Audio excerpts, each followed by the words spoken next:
एक गांव था। उस गांव में दो बिल्लियां रहती थी। दोनों में बहुत गहरी दोस्ती थी।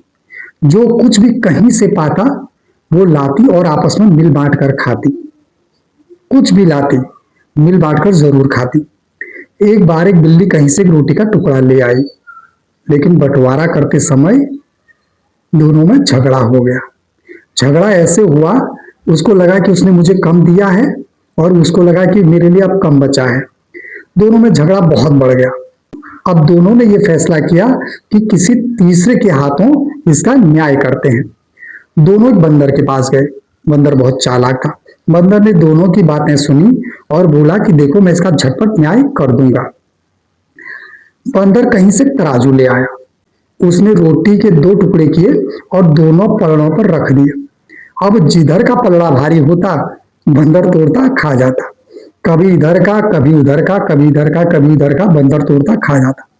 और बिल्लियां बेचारी करती भी क्या, वो चुपचाप फैसले का इंतजार करती रही। अब रोटी का टुकड़ा बचा छोटा सा। ऐसे में बिल्लियों से न रहा गया। एक बिल्ली बोली, देखो बंदर भाई, अब रोटी का टुकड़ा बहुत छोटा सा बचा है। ऐसा करो, हम इसका निपटारा खुद कर लेंगे। नहाए क्या, निचोड़े क्या? बंदर बोला, देखो भाई, मामला तुम्हारा है, मैं तो तुम्हारी मदद करने आया हूं। ये लो, अपना रोटी का टुकड़ा पकड़ो। जैसे बंदर ने रोटी का टुकड़ा नीचे रखा, एकदम से बोला, मैंने भी तो बहुत मेहनत की है, मेरा मेहनताना कहाँ है?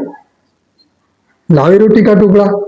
फौरन उठाया और खा गया।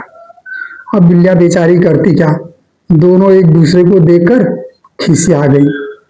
तभी बिल्लियों को समझ में आया कि दो लोगों की लड़ाई में तीसरा फायदा उठा लेता है, खास करके मदद मांगो तो। ऐसे में बिल्लियों को बहुत पछतावा हुआ। वे अपना सा मुंह लेकर अपने घर को चली गई और निश्चय किया कि अब हमारी दोस्ती में कोई दरार नहीं आएगी। कहानी कैसी लगी जरूर बताइएगा। धन्यवाद।